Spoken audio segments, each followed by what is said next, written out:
What is up, guys? Westside Gamer here, doing unboxing the Tupac Makaveli, the 7-day theory vinyl record. Without further ado, let's go ahead and get started.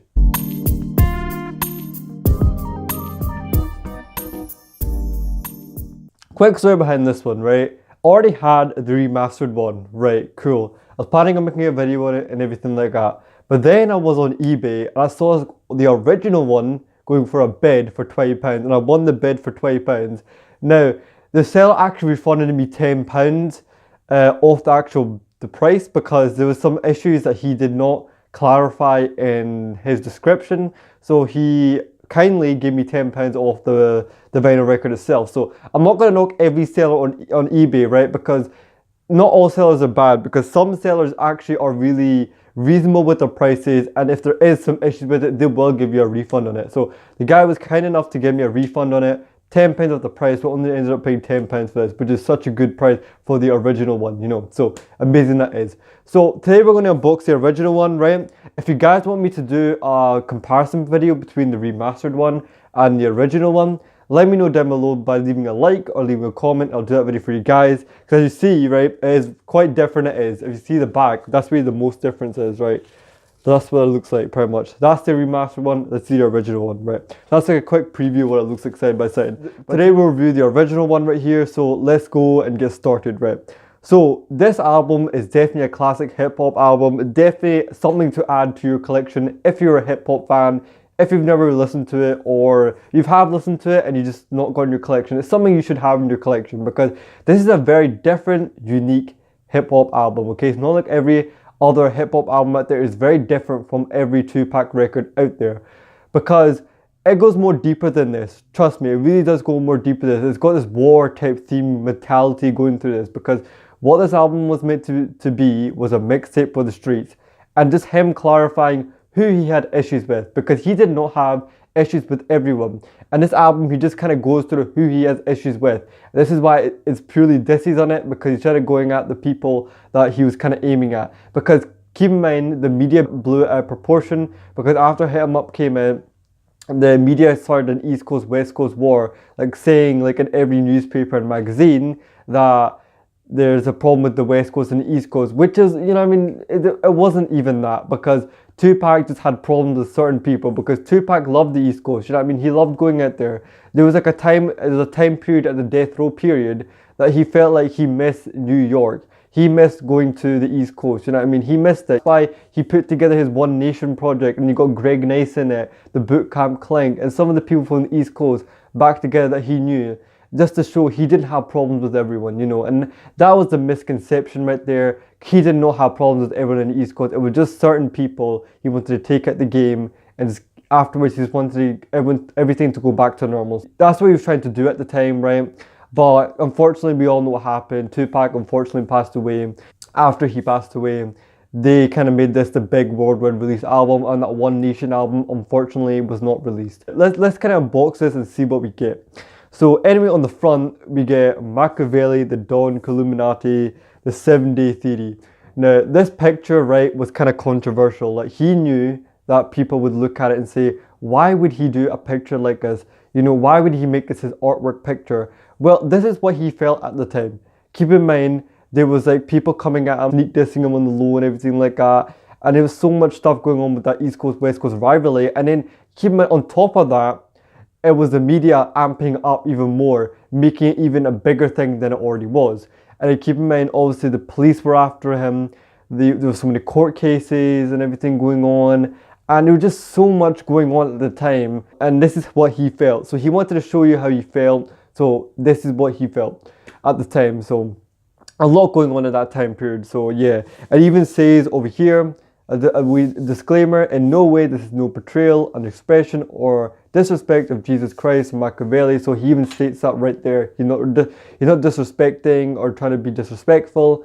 He's just doing it because this is what he felt at the time, because everyone was coming at him left, right and center, and you know, it was just getting too much pretty much. So yeah, so that's what a classic artwork looks like on the vinyl record, right? And on the side, I don't know if you can see that right there, but it says the 7-day theory, Makaveli, the 7-day theory. And so yeah, that's what it looks like on the side. And on the back is your classic track list, right? The track list is so classic on this. And as I said from the start, this is a very different album, even very different from all the Tupac albums he ever put out.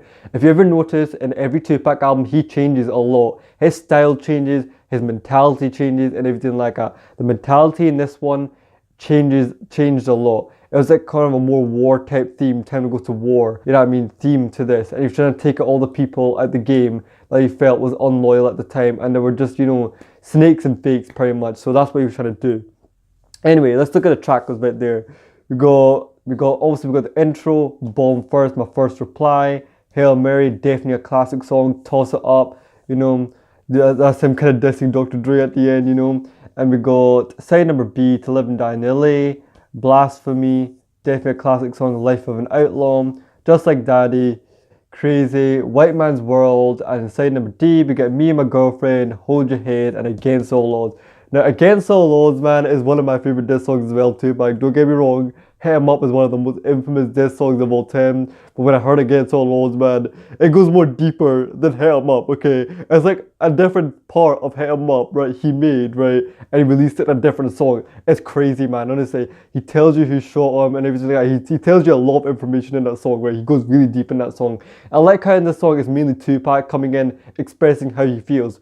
Whereas Hit 'Em Up, right, he didn't go as hard as he wanted to go because he wanted the Outlaws to kind of shine in that track, and he wanted to push them up, you know, in the rap game as well. So that's what he's trying to do. And keep in mind, even though he did that, right, even though he watered it down by not like putting as much of his lyrics in there, he is still such an infamous diss song. It's such a raw diss song even then, you know, so it's crazy that is. And obviously over here, we just get about a little bit of a kind of description of who's in the songs, who the producers are, and you know, pretty much what you get with every single album right there.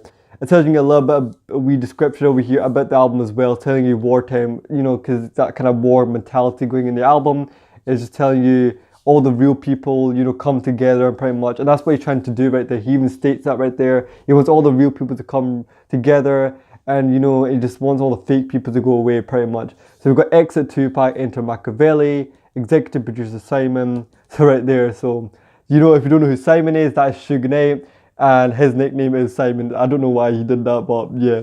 And over here, we've just got more kind of description of who is appearing in the songs and stuff like that right there. So just disclaiming that right there. So that's pretty much it. Anyway, let's take a look at the vinyl records and see what we get. So what we get right with the vinyl records, this is what you get. This is what's on Tracklist side A. Right there, you can see the tracks over there, definitely some classic tracks. And side number B, that's what you get. To Live and Die in LA is one of my favorite songs, definitely in this album. It's like a nice, chilled song, you know what I mean? I love To Live and Die in LA a lot, man, definitely, because even the instrumental is so crazy of that song, like, such a great song that is, you know. Then we go to side number C right there. That's the songs, and then side number D. And that's your track list right there. So that's pretty much what you get with the vinyl records, and then the artwork itself of the album, right? Now, I don't know if I kind of missed some songs in the back. Did I miss some songs? But if I did, right, that's your track list right there. Because I don't know if I kind of missed some songs, because I think I skipped some of the song names, track list. But when I go back and edit it, I'll find it there. But that's your track list to double check, you know, I didn't miss anything. But that's pretty much what you get with the vinyl records. With the original one, you get 2 vinyl records, and you get the artwork itself. Now, how do I feel about this album? This is one of my favorite Tupac albums, definitely, you know. And then in this kind of album, it was him kind of going back to his political kind of mind state, you know what I mean? You have songs like White Man's World, Hold Your Head, you know, To Live and Die in LA, that's kind of what kind of political type songs. Wouldn't be LA with that Mexican, you know what I mean? There's songs like that in there as well as diss songs. So there's a kind of a balance right there, you know, with the diss songs and kind of those political songs right there.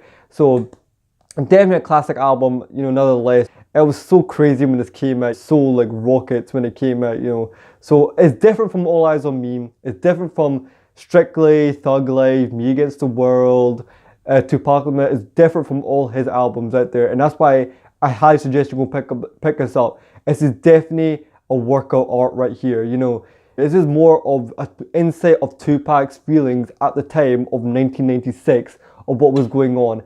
And it, you know what I mean, if you notice the songs are kind of like more darker theme to it, that's what he felt at the time. Like everything was like, everyone was just coming at him at the time, left, right, and center. And this is how you felt. And that's when the mentality of the album is a little bit different than those other albums. But it's such a sick album it is.